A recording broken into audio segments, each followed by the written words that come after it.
What's up, everybody? Hope you guys are doing alright at this moment. There is a lot that we need to talk about, so let's do this, shall we? I've missed you guys a lot over the summer and over these past few months. It's just been crazy, not just for me, but for a lot of people as well. But, going back to work, it's just a lot to go with and everything because of COVID and, procedure and everything else on the way. But I do miss you guys and everything else on the way. But that's enough about me. Because the first thing I want to talk about, actually, I want to show you guys something. And, I kind of want to hear you guys' thoughts about this. We are going to win 4 more years.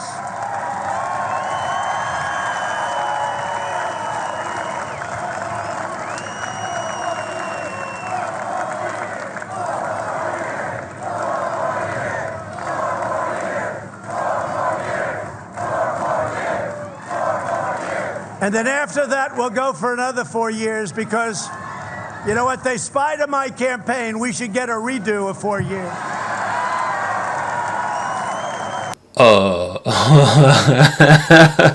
Yeah, how about no? Now, even though Trump is trying to get his second term and everything, does he really think he can go for a third term? Haha, you got jokes. But seriously, you ain't gonna get that. He probably won't get the second term. Now, theoretically, he can try for a second term if he loses this election. But what Trump is proposing is basically banned by the Constitution. So if he loses this election in 2020, people please go out there and vote. He can theoretically run in 2024. Now, there is no redo provision in the Constitution for extreme, circumstance surrounding a president's first term.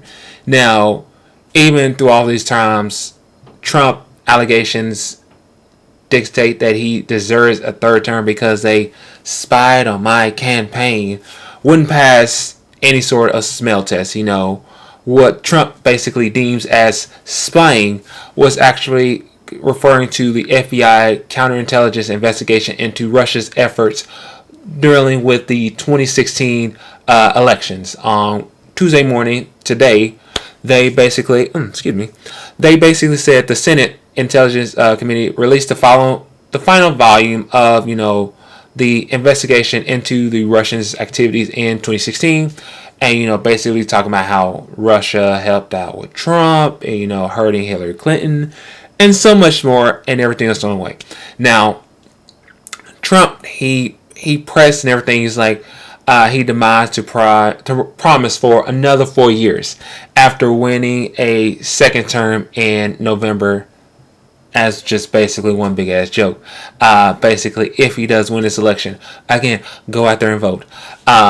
And that the lame media just doesn't get it. Now, if he has repeatedly handled this controversy that bubbled up when he suggested in the past that he may try to run for 2 terms.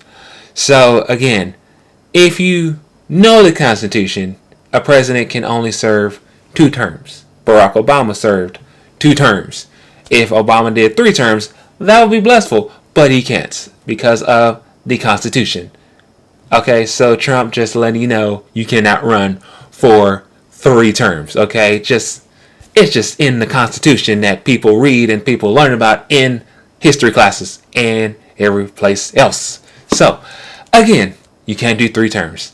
Now, if you want to, you can try, but you will lose no matter what.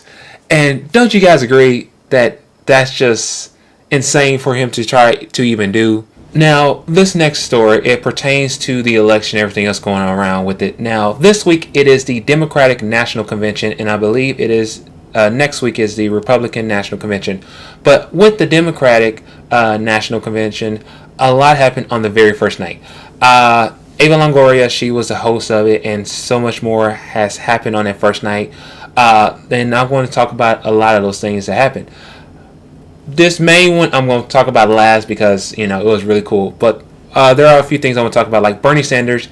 Despite his disagreements with Joe Biden on policy, Senator Bernie Sanders of Vermont, he basically gave a powerful and forceful endorsement for his former rival. He said that Joe Biden, he is much more moderate than the progressive wing of the party would like to be.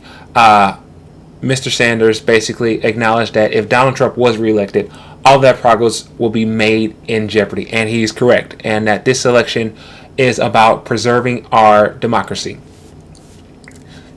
Bernie Sanders, really cool guy. I wish he was still in the election, everything else on the way. But, things like this happen.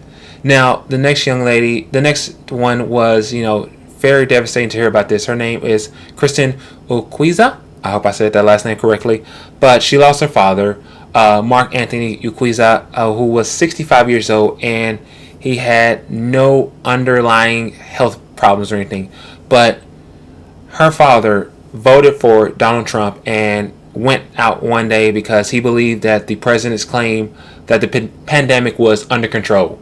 Well, that was a lie, because he died soon after, she said, isolated from his family.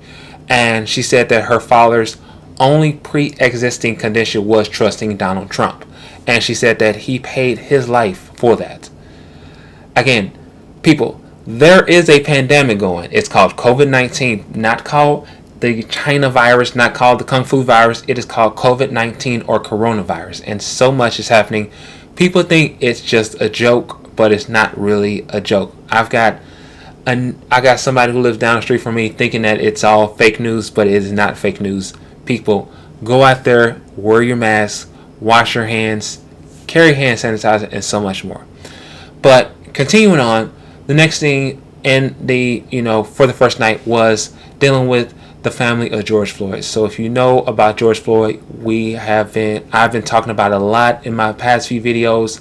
A lot of people have been talking about it. There's been a lot of protests and everything else dealing with Black Lives Matter, dealing with George Floyd, Breonna Taylor, Ahmaud Arbery, and so many more people along with that.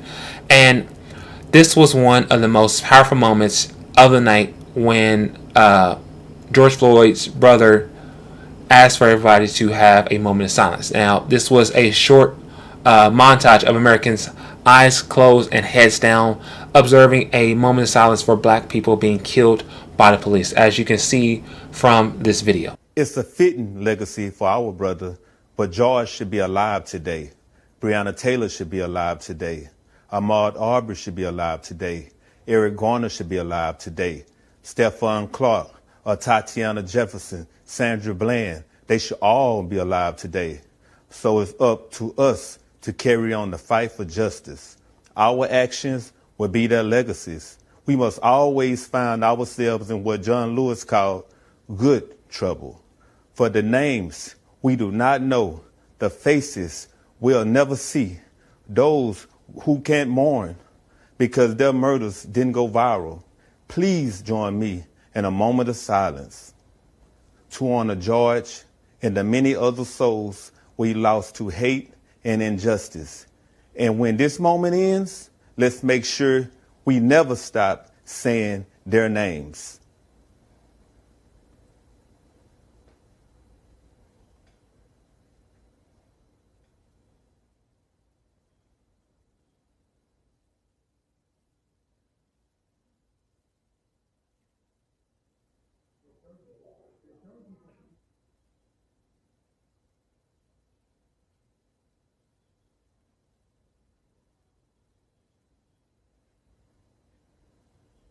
So like I said, it was very powerful to watch that. And, like I said, this was a major part in the, first night of the Democratic National Convention.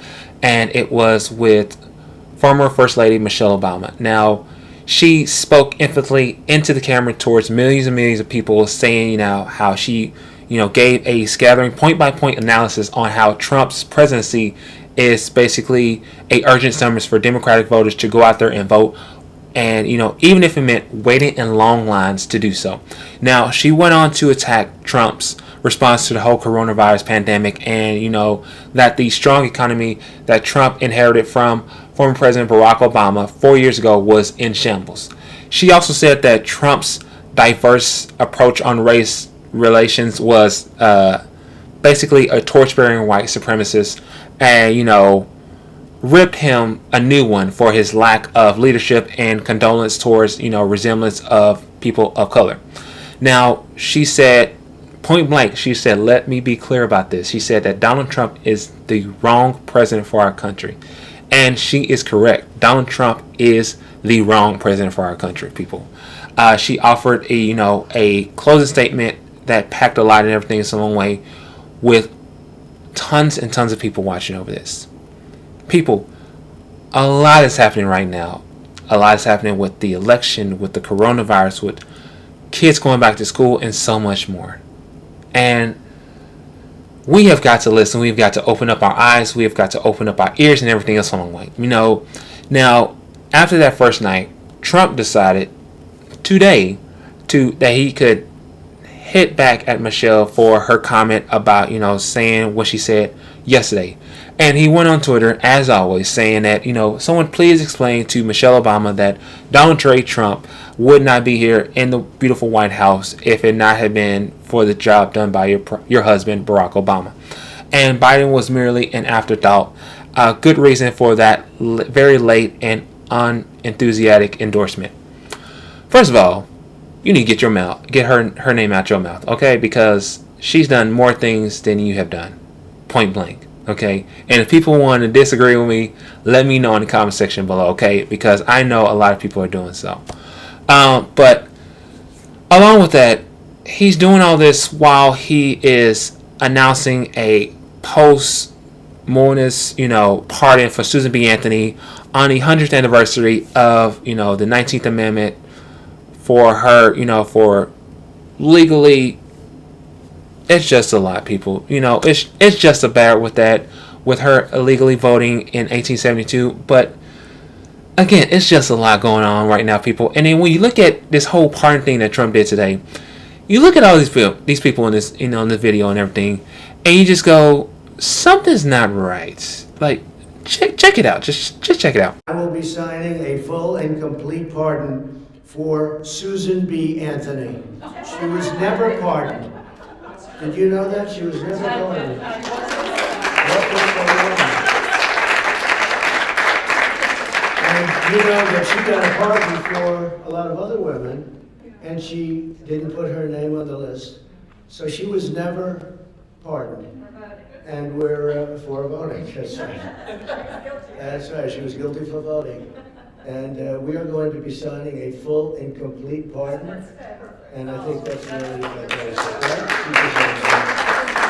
So thank you all very much, and let us sign, and we'll do the other signing later on. It's being prepared right now, and I look forward to doing it.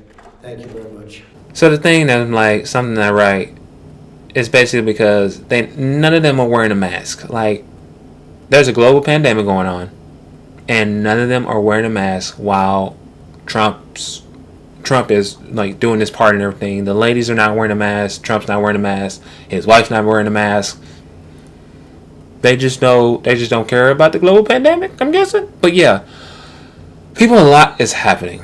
It's just, coronavirus is still happening. People thinking it's fake. It's still happening. Wear a mask, people. It can prevent you from getting coronavirus. And most people are going to be like, no, I don't need to wear no mask. I can't breathe. I'm sorry, you said you can't breathe? George Floyd couldn't breathe. And what happened to him?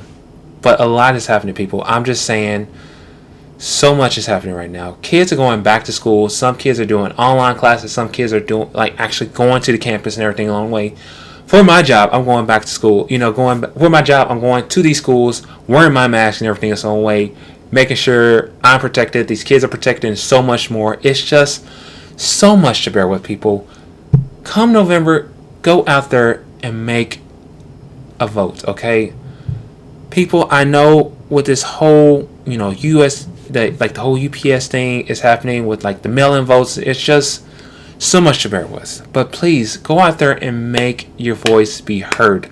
Make sure your vote counts. Your vote will count when you go out there. We have got to kick Trump out of office because Trump does not care about this country. Now, majority of you guys are saying, no, Bryant, you're wrong. Trump does care about this country. Seriously, he does not care about this country. If he's forcing kids to go back to school and everything, and I understand, it's just a lot to bear with. But at the same time, so much is happening right now. I'm just trying to do the best I can, trying to get the information out there for everybody. And there's going to be times when I get the wrong information out there, but still, there's so much happening right there. People, make your voice be heard. Make sure you are casting your ballot this upcoming election, okay? No matter what. Even if you have to wait in long lines for it. If I have to wait in a long line to make sure that Trump is out of office, then so be it. But again, go out there and make your voices be heard, okay? Like, share, comment, subscribe. Let people know that I'm out there, because I am out there trying to get the good word for you guys, so that way you guys know what is upcoming, okay? But I love all you guys so much. Please make sure you wear your mask. Please make sure you're washing your hands. Make sure you're being safe with this whole pandemic happening, okay? Teachers, I know a lot is going on for you guys as well with school happening right now. But again, you guys are in my thoughts. You are in my prayers and so much more. Everyone else, you are all in my thoughts and prayers. But with that being said, I love all you guys. Peace out and stay safe.